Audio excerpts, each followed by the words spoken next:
Alright, good morning students. So आज हम लोग सॉलिड स्टेट का पांचवा पार्ट यानी कि ठोस अवस्था का पांचवा पार्ट पढ़ने आ रहे हैं।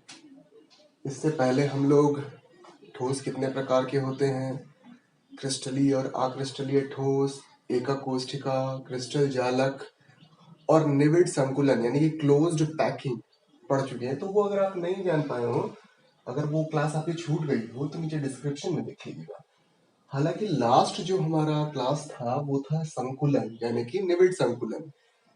उसमें हम लोग ने पढ़ा हुआ था षटकोणीय निविड संकुलन और घनीय निविड संकुलन। ठीक है, तो आप एक चीज ध्यान में रखिएगा, हमने इसमें दो टाइप ऑफ संकुलन पढ़े थे। एक एबीएबी टाइप यानी कि जो पहली लेयर होती है वो दूसरे लेयर से एकदम डिफरेंट होती है, उसी को एचसीपी यानी कि हेक्सागोनल क्लोज्ड पैकिंग भी कहते हैं, हिंदी में आपका षटकोणीय निविड संकुलन।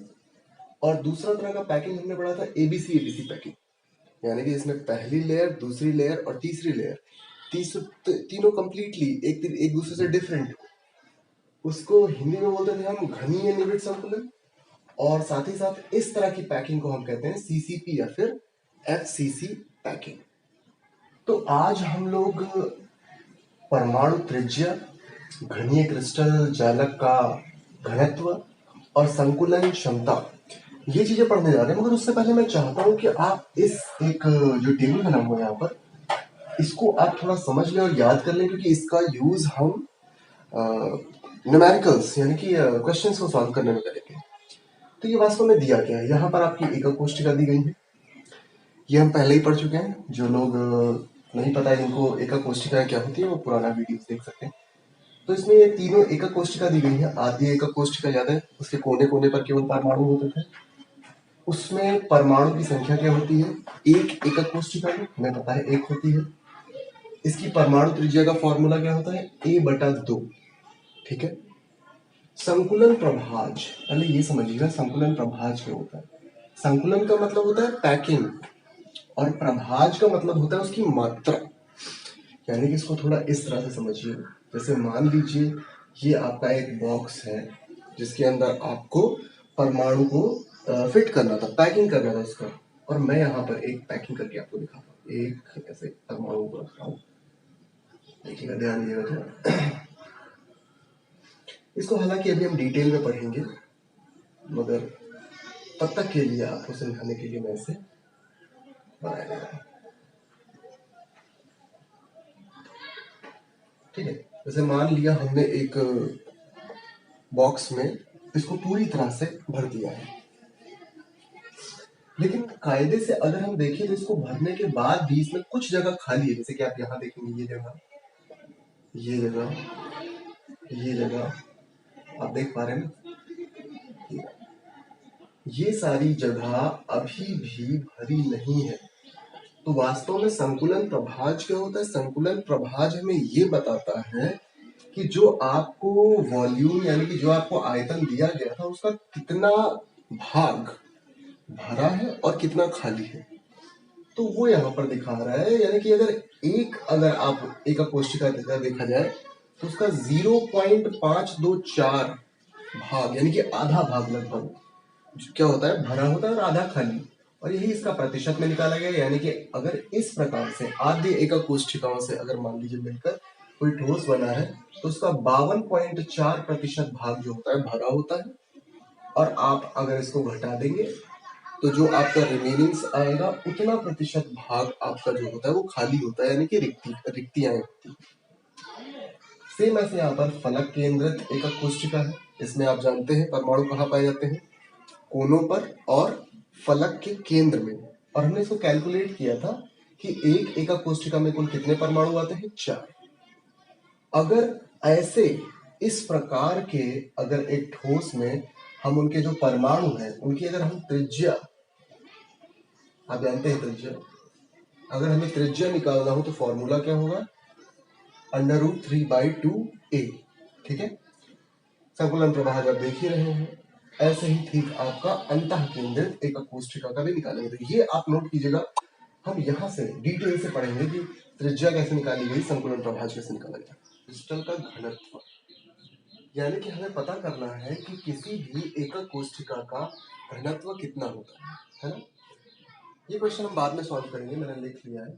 तो जरा ध्यान देते हैं, अगर मान लीजिए आपको एकक कोशिका का घनत्व निकालना है, ऐसे मैं खाली घनत्व लिख देता हूँ रो से, ये घनत्व का सूचक यहाँ पर है। तो वास्तव में घनत्व का फॉर्मूला क्या होता है? घनत्व का फॉर्मूला होता है द्रव्यमान बटा आयतन, यानी कि जो भी एकक कोशिका है, ये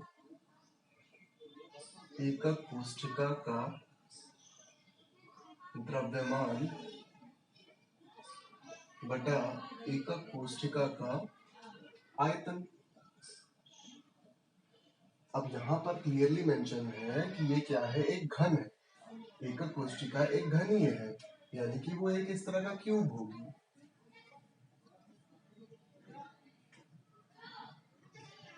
जिसकी एक साइड की लंबाई अगर हम a मान लें तो इसका आयतन कितना हो जाएगा, a क्यूब। हम जानते हैं घन का जो आयतन होता है वो क्या होता है, उसके साइड का क्यूब होता है। तो ये तो हमारा हो गया a क्यूब, इसमें कोई दिक्कत नहीं है। अब एकक कोशिका का अगर हमें द्रव्यमान निकालना है, यानी कि उसका अगर भार निकालना है, तो हमें क्या चाहिए होगा, इस एकक कोशिका में जितने भी परमाणु हैं उनकी हम संख्या निकाल लें और एक परमाणु का जितना भार है उससे मल्टीप्लाई कर लें। तो बड़ा सिंपल है। तो मान लेता हूँ वो संख्या, चलिए n मान लेते हैं, या z रख लीजिए, चलिए z। हमने माना वो संख्या z है, यानी कि एक एकक कोशिका में जो परमाणुओं की संख्या है, जैसे कि अगर फलक केंद्रित एक एक कोशिका हुई तो हमने पहले ही पढ़ा 4 होगा, अगर अंतः केंद्रित एकक कोशिका हुई तो अभी मेरा केवल फॉर्मूला निकालने के लिए z करता हूँ। और माना मैंने कि एक परमाणु का भार जो है वो क्या है, m। अब एक परमाणु का भार निकालना हमारे लिए तो कठिन होगा, लेकिन हम जानते हैं भार बराबर क्या होता है, परमाणु भार बटा अवोगाड्रो संख्या। हम इसको यहाँ पर यूज कर लेते हैं, तो हमारा रो निकल के आएगा z इंटू m बटा na अपॉन a क्यूब, यानी कि हमारा जो फॉर्मूला बना फाइनल में क्या होगा, z इंटू m बटा a क्यूब इंटू na, जहां पर na हमारा क्या हुआ, अवोगाड्रो संख्या, जिसका वैल्यू कितना होता है 6.023 इंटू 10⁻23। z क्या हुआ, एकक कोशिका में उपस्थित परमाणुओं की संख्या, यहाँ पर आप रख देंगे। m क्या हुआ आपका, परमाणु भार, जो कि यहाँ पर पहले से आपको दिया गया है। a आपका क्या हुआ, सेल के किनारे की लंबाई, जो कि 400 पिकोमीटर दिया हुआ, इसको आप सेंटीमीटर में कन्वर्ट करके लिखेंगे, है ना। और आगे कुछ भी नहीं करना है। हाँ, अब ये भी हम ध्यान रखेंगे कि जो एक पिकोमीटर होता है, एक पिकोमीटर बराबर होता है 10⁻⁻10 सेंटीमीटर। तो हम उसे कन्वर्ट कर लेंगे यहाँ पर। अब हम आराम से इस फॉर्मूले को यहाँ अप्लाई करते हैं।